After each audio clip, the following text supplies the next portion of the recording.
ngibulise ku Benedict Vilakazi. Ngibulise ingwenya uDrake naletsotsi uDukuduku Makhaya. Bafethu kunjani? Keep supporting Diski TV, fighting no one, trying to fix South African football. Kulule mabrada ngizozama ukuthi ngibe brief just ukugayisa Mario ke kuyenzakala namhlanje. Khalin Black Label. Kushuthi inkululeko kuyenzeka njengoba bengishilo. Ngishilo inkululeko ukuthi uzongibamba isandla.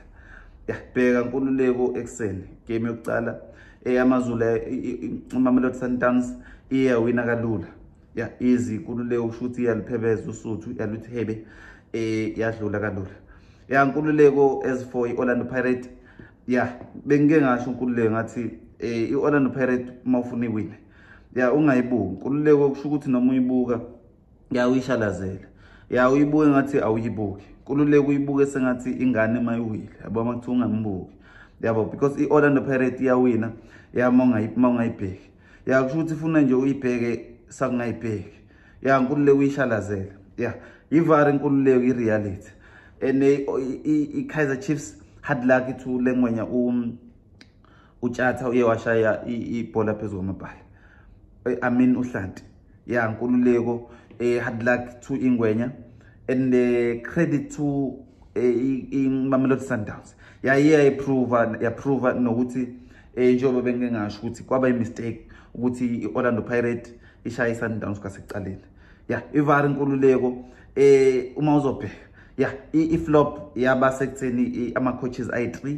kwiMamelodi Sundowns bangamfaka uJali boyi3 kululeko uyenza njani le nto ukuthi no3 animfaka uJali enkululeko ngiye ngababuza basho ukuthi ngoba bayi3 kuba tricky because omunye ucoach ucabanga ukuthi omunye umfakile uJali nomunye ecabanga ukuthi omunye umfakile nenye icoach ecabanga ukuthi enye imfakile bonke babona igame isicalile ukuthi uJali akekho kanjani umfaka kanjani umfaka uJali nomunye ethe umfakanga na bengithi umfakile nami bengithi umfakile inkululeko i-trick kanjalo iOrlando Pirates I will blame lengwenya uJose usho ukuthi inkululeko uye wacoach umuntu oyi1 igoalkeeper uMpojana inkululeko uye wayitshela ingwenya ukuthi iblome epalini uyamtshela hlale epalini ungasuki nami inkululeko ngiye ngaringa naye ngamtshela ukuthi ungaphumi epalini no matter what